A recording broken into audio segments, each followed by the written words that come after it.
Hey, so in this video I'll be doing a review for a couple episodes ago of Agent Carter, Season 1, Episode 4, the Blitzkrieg button. Yeah, and I'm just getting into it now.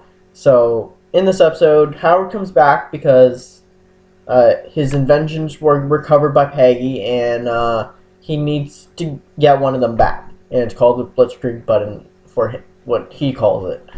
Uh, so he gives Peggy a camera pen, and it's funny how she's like using it, like trying to take pictures of all the like equipment that is in the SSR base. But other than that, it was just like, okay, yeah, it's funny. Uh, Also, during this time, Detective Dooley or Officer Dooley, or whatever he is, goes on a mission to Russia, I think, but I could care less, I guess.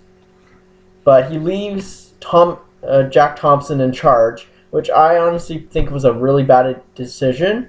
I really thought Sousa would have been a better boss, but it just because the way he like came across was like his normal attitude, but I don't know, it just didn't seem right because his speech about being all agents, and that's the most important part of their name, is just so it sounds so stupid to me.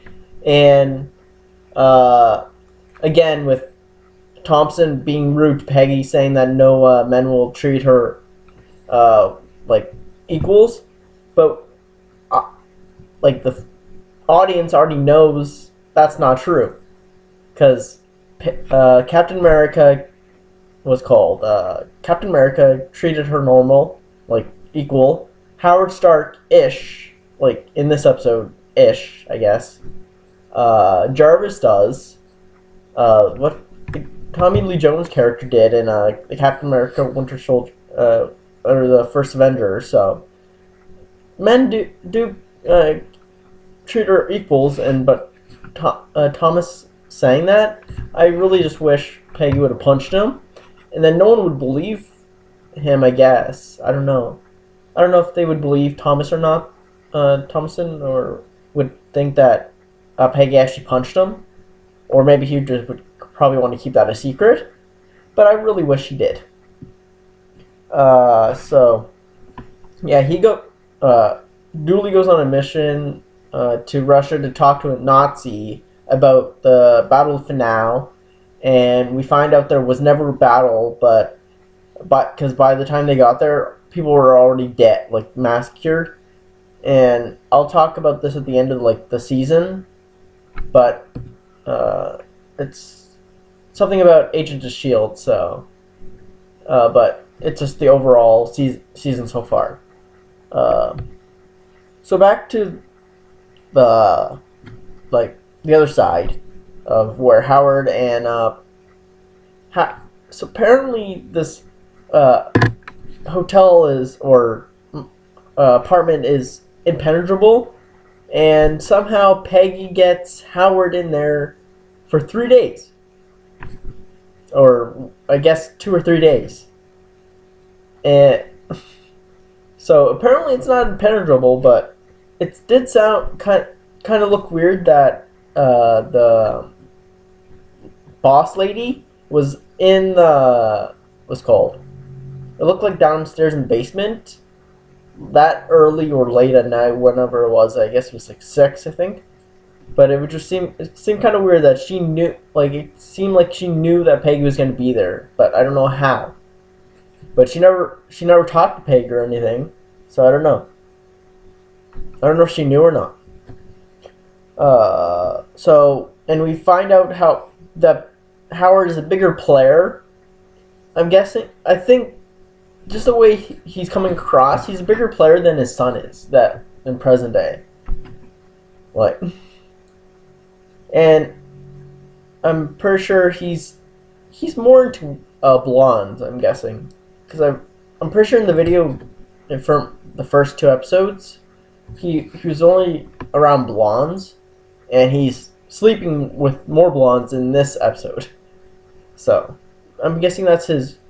Like, he doesn't like anything other than blondes, but he does try to hit on Peggy a bit, and by saying that I thought we were more like you don't need to close the door or whatever.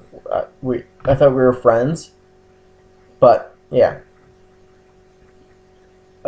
So yeah, he asked Peggy to get the Blitzkrieg button, and from the like to bring it back, and she's like more aware, like she's aware that something's going on, so she's like testing Jarvis, and he actually has his tell by when he lies, he tugs on his ear, and Peggy catches on from that, and she decides to open it, which I don't think I would ever do that, because they're saying it's going, if you press this button, it's going to have all the electrical stuff out, like goes out for who knows how long.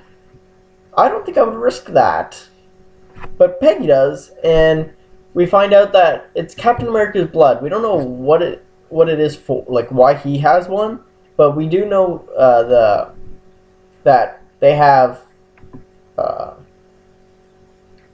that the government has them, which leads into the Incredible Hulk movie, because I think that's what they were doing in that movie. I don't remember that much, but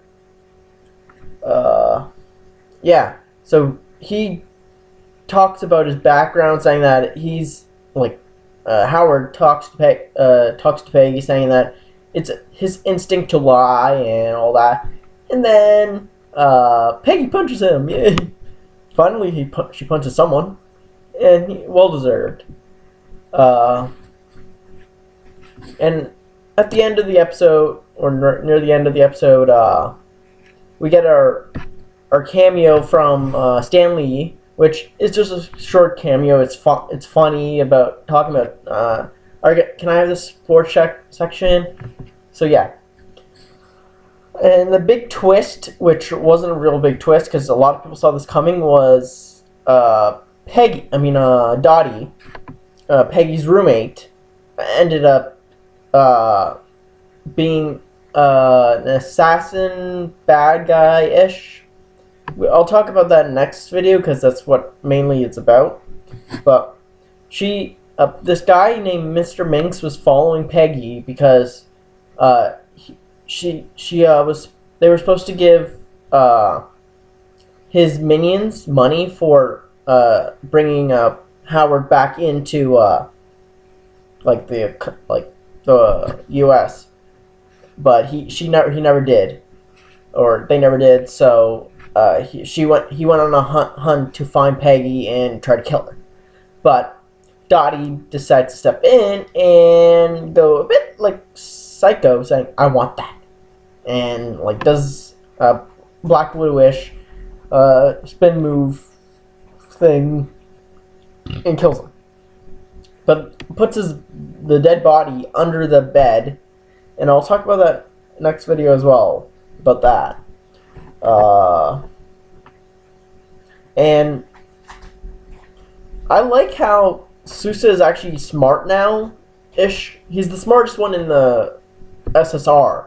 He's actually catching on to Peggy because he's the only one that wanted to go back to the ship dock thing and find out if there was any fingerprint on the phone that Jarvis was using, and that he found out that there were bums, homeless people living around there at the same time at that night. So he questioned them to see if they could figure out what was going on, if he knew anything, and they found out that there was a blonde woman, and a nicely dressed man that night before the police got there, and he knows that the blonde woman the blonde woman that was in the club from back that like first 2 episodes is actually the brunette that they're talking about now. So I like how he's actually smart about it. And lastly, the typewriter. I know what it means now, but when I first watched it, I thought it was going to say Leviathan is coming or something along that line. But I'll talk about that next episode too as well. So yeah, what did you think of this episode and what I should review next? See you.